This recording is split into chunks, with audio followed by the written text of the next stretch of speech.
99% of AI companies will not raise pre-seed or seed rounds in 2026. Even if those companies raised pre-seed recently in 2025, they will not go on to raise seed rounds in 2026 and subsequently run out of money and fail. If you look at this chart of the top 50 AI companies as per Forbes, you'll see that many of them have already raised significant amounts of capital already entrenched in the marketplace.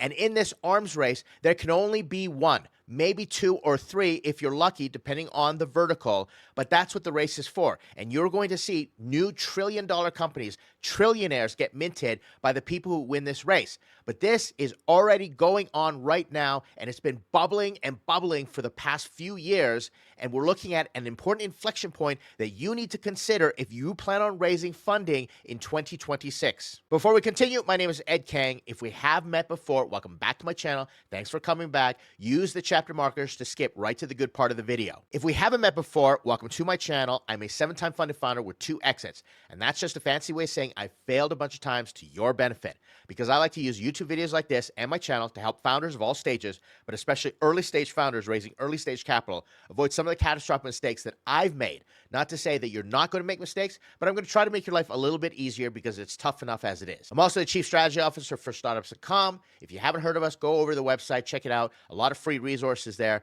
If you're already with Startups.com, thank you so much for joining the community. Appreciate your support. Let me know what you think. And while everybody's here, do the YouTube thing, like, comment, subscribe.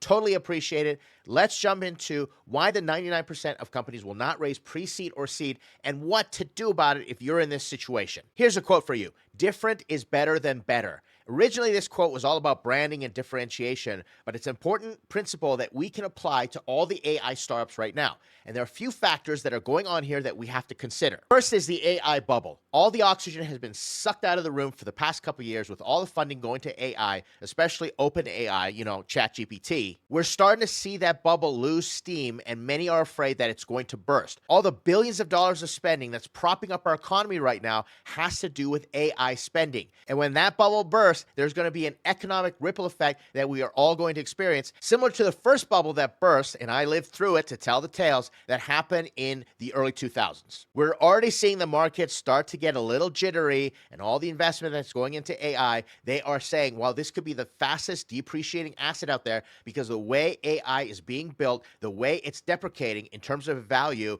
and all the AI companies that are getting funded that really don't have a business model, that aren't making money. Those are telltale signs if you go back and repeat the lessons learned from the initial dot-com bubble. Like I said, I was there. I lost a lot of money. I had millions of shares of completely worthless companies. This is what we have to watch out for. Now, who's to blame for this? Well, it's a compound problem. We're going to start with the founders. Let's blame the founders because many founders are just flocking towards this AI thing, standing up AI wrappers or going out there and trying to do their own thing. And they're getting funded, yes, but it's creating this tension, this bubble. There's a saturation of what's happening in the AI world. And we're going to examine this in just a moment. Now let's blame the investors. Investors are pumping money into these companies and sending signals to the other founders out there. Let's just keep building something with AI. Let's AI wash everything. We're going to get some type of funding. And that was definitely true for the past couple years. But the shine is coming off right now with the AI bubble experiencing this tension. And like I said, everybody's starting to get really jittery. And you have to pay attention to this if you plan on raising money in 2026. And many are saying we are different, but it's just code for better. It's not truly differentiated. You may be doing something even one order of magnitude better than other people are doing it, but that's not going to be enough to get funded because all the money's already spoken for. It's being pumped in. We're going to see that bubble burst, and then everybody's going to be talking about doom and gloom. And those of you who are doing things differently, truly differently, you're going to come out on top. But I completely acknowledge and confess that better is much easier than different. It is easier for a founder to build something better than what's out there. I saw a video the other day of a founder saying, I cloned these apps and made them better, and now I'm making $100,000 a month or whatever it is. That's not the startup game. Sure, that could be a good business move, and you could be making money, but anybody can come along and start to do things incrementally better than you. There's a difference between 10% better and 10x better, but there's also a huge difference between better and different when it comes to AI. And investors are going to lose a lot lot of money. And dare I say, they deserve to lose that money. Recently, I saw it in 2017, where all the money went into crypto and blockchain and DeFi, and all this money went up in smoke. There was a mass extinction event. By 2023, billions of dollars of investment was completely wiped off the map. And as much as investors say, I want to invest in something that's different, they're really looking for better as well. And founders are happy to serve that up to them because it's much easier to understand something that's better than something completely different. Founders that live in the future and they truly are doing something groundbreaking, category defining, investors don't get it and they can't wrap their heads around it. So they keep pumping money into what's familiar, chasing the bandwagon because of FOMO or different signals that they're misinterpreting, and they're not understanding these founders that are truly different. And you might be in that situation where you're completely frustrated, and I understand, but that's just the way this game is played. Hate the game, but not the player. And what drives the entire ecosystem crazy is that when something different actually comes out, everybody jumps on the bandwagon, and suddenly there are these clones, these iterations, trying to make things incrementally better along the way, and it just jams everything up and makes the problem way worse. Let's give some examples of better that will not get funded in 2026. A better social media platform is not going to get funded. I know founders that come to me and say, social media is broken, LinkedIn doesn't work, Facebook sells all your data, so we're actually going to have an adless platform, or we're going to have something with different content or a different niche, and then we're going to attract advertisers. That's all the same stuff. It's just maybe a little bit better, and those are not going to get funded because everybody's building towards that who has an inkling of solving that problem. Let's look at search. Search really hasn't changed. If you look at it, right now they're trying to pump AI into search, but it's the same thing. You go type in search and the results show up. So you know what's better than old-fashioned search? AI search. And that's an incremental improvement. That'll be a 10% better improvement, maybe 10x, let's say if you're Perplexity, but it's not different. Let's look at the darling right now, coding. You've got coding agents. They've come out with something different. Instead of using Python or JavaScript or .NET, you're now coding with English language. You're actually talking to an agent to create something for you. They call it vibe coding. Vibe coding was definitely different. But now you've got these companies that are already unicorns being funded for billions of dollars. There's consolidation going on. And I see founders going out there saying, we're going to build the better vibe coding for this industry, for that industry. It's going to be better for apps or backend databases. And you're not going to get funded because that train has already left the station. Then we've got planning in all types of forms, maybe project planning or personal planning. If I see another AI to-do list that's just better than everything else, that's going to be better than Notion, better than whatever app that you are using, I'm going to drive myself crazy.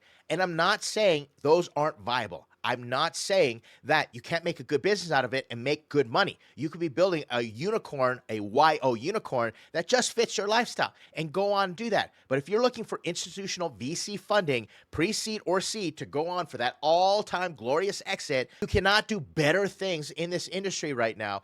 Everyone's trying to figure it out, and we're just seeing clones of the same thing over and over again. One of my favorites is HR. We're going to do better recruiting, better employee engagement, better management of HR systems. I've seen it all at startups.com. I can throw a rock and hit at least 24 founders trying to solve HR problems in a better way. And yes, companies need that, but it's not going to get you funded. Let's talk about creative. So many apps out there. Now, we're looking for the better generative AI thing. Midjourney comes out, and other people saying, we do things better. Could be faster, cheaper, more creative. I don't know what it is. You've got editing programs. You've got the better than Canva out there, the better than Figma out there. All that's telling us we can be better at being creative, but it's not different. Finally, the most common are chatbots, whether it's customer service or communication or virtual companions. Been there, done that. I've passed on multiple investments for chatbots, even though I know every company is eventually going to use a chatbot and every company is going to want to build their own. This is saturated, and there's so much competition from majorly funded companies, and I'm using a lot of them, and I've tried them, that chatbots are done. If you want to go into 2026 with some type of chatbot, you better be thinking totally differently. So disruptive that people go, I never thought that we would use chatbots this way. Now, before you think I'm the harbinger of doom and I'm spreading just bad juju all over the place, believe me, I'm on your side. I want the founders here in this community that subscribe to this channel, hang out with me, to succeed. That's why I'm just telling you like it is. I don't want to sell you the dream. I'm giving you the reality so you can go live your dream. I'm very fortunate and blessed to have survived multiple dot-com booms and busts, those cycles. And even though history may not repeat itself, human nature does. And I know investors have FOMO, there's greed in the marketplace, and there's all types of different economic factors that go into creating a frothy environment that eventually gets so tense that just saturates itself and then pops, and everybody experiences the backlash. But I also know that after that, everybody gets back to business and they start thinking, okay, we've learned some lessons. Back in the first .com, it was all about eyeballs and there was no revenue, and said, well, maybe we should be focusing on making money. It's the same thing with AI right now. It's all about usage and all these different types of glorious demos that are going out there and putting it out there and saying, everybody's going to get super creative. This is going to replace everybody. All these efficiencies are going to come into place. It is the most important thing that we could be working on. And you know who's benefiting from that? NVIDIA. You know who's benefiting from that? Other companies that are providing all the tools. Instead of going out and selling the gold, they're selling the shovels to the people who are going to go out and dig for that gold. But it's the way the economy works. It's how it always happens. And that's why I'm here to tell you there is good news. Let's look at the alternatives or the way that you want to go about things if you're looking for funding in 2026 and beyond. Recognize this guy? Sam Altman, CEO of OpenAI.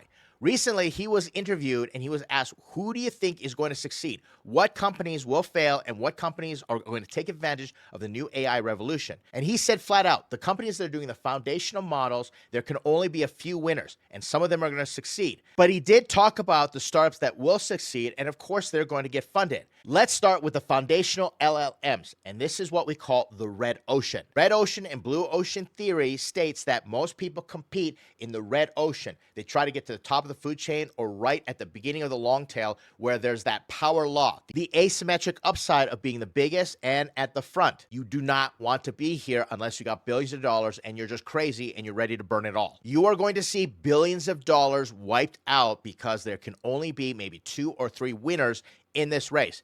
And will Sam Altman be one of them? We don't know. There are a lot of question marks about this right now. The next layer that's going to pop up, according to Sam Altman, are these industry-based layers. They're going to make the LLMs better. They're going to take something like OpenAI or Claude. They're going to take these foundational LLMs and they're going to build on top of it and say, we are now the LLM or the better LLM for the medical industry. And you're seeing companies right now do this, and they're getting funded for drug discovery, 3D printing of pharmaceuticals. Talking about going into robotics. Building the LLM as a foundation layer is crazy making and a very bad investment right now. It would have been a great investment 5, maybe 10 years ago. Now, a lot of the companies that you saw on the first slide when I started this video are building these industry-based layers. They're niching down to a certain extent, and the money's being poured in, getting very competitive. But dare I say, there are still niches that are underestimated, underrepresented, and underserved, and they might be underperforming, and LLMs have to catch up. The AI has to advance, and you're going to start seeing more of these layers that you can then build on top of. You're not going to be building on top of OpenAI, ChatGPT Assistant anymore. As a wrapper, if you're doing that, you're going to now start to look at these others that you can build on top of. And the top layer is the blue ocean. It's not blue sky, sometimes, which is really hard to reach. As my colleague Ryan Rattan at Startups.com would say, it's blue ocean. You can just leave the red ocean and keep sailing till you get to the blue ocean, where there's no competition. And we're talking about markets that are sub-niches, subcategories,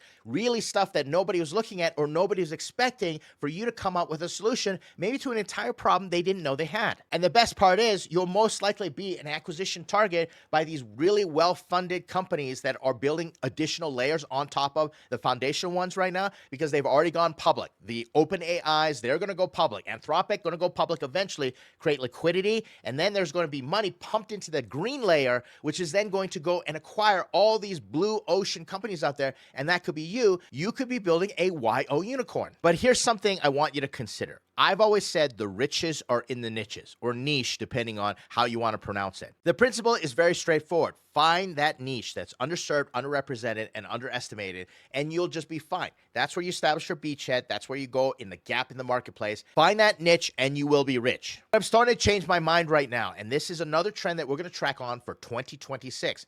I believe the riches are now in the reaches. First, the riches were in the niches, and now the riches are going to be in the reaches. In other words, if you have distribution, because development is so much easier, these multiple layers of LLMs that are coming out there, platforms with APIs and all the tools to do agentic coding or build apps all by yourself just by talking to something, you automatically get all these entrants into the marketplace.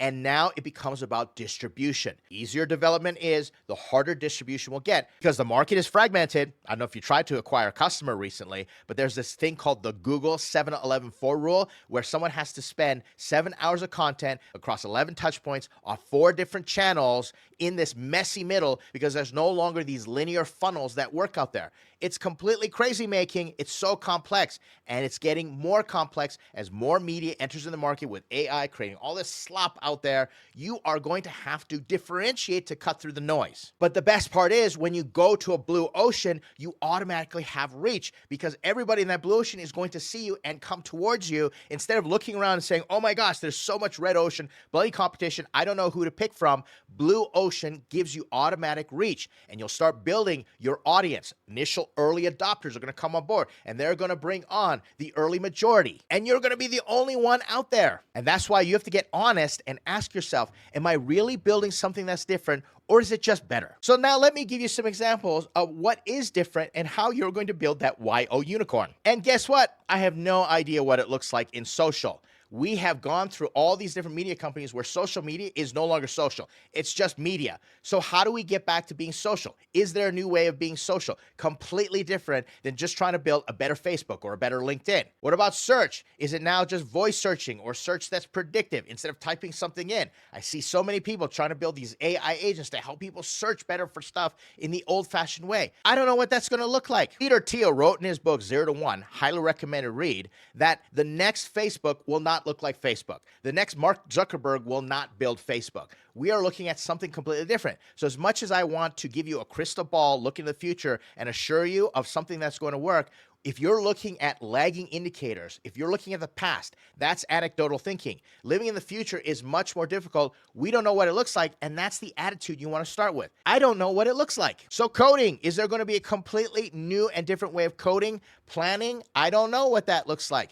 HR, let's do something different. I happen to know an HR tech founder in startups.com right now who's saying something completely different. He's saying we're going to hire people without the interview whatsoever. And I said, that's definitely different because when you're applying for jobs, you always have the interview. So let's get rid of the resume. Let's get rid of the interview. Is it possible with AI? I don't know. Is it going to work? I don't know. But I do know it's different, and we're looking into the future, and that's what startup founders are all about. Let's look at creative. We know there's a creator economy, but we don't need more and better tools for creators out there to do creative stuff. Let's create a completely new way of monetizing the creator economy. And finally, the almighty chatbot. Let's just kill the chatbot out there. Everyone's sick of talking to chatbots. Let's figure out how to converge all the way back to talking to a real person, but in an efficient way. I don't know what that looks like, but I do think it's possible. Every founder has a better than 0% chance of building a unicorn, or at least a YO unicorn, and that could be you out there. Just make sure that you understand different is better than better,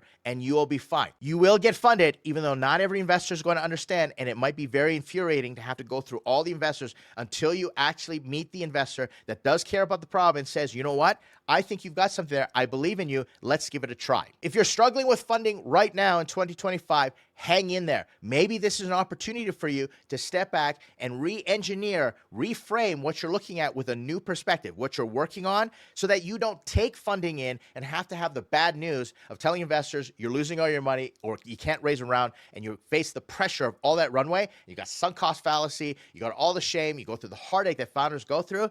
Maybe this is happening for a reason, so you can go and hit 2026 with a fresh perspective, go out and crush it. And that's what I'm here for. That's what we're going to do. Thanks for hanging out with me on this video. Watch the other videos that I put on the screen. I'll see you in the next one.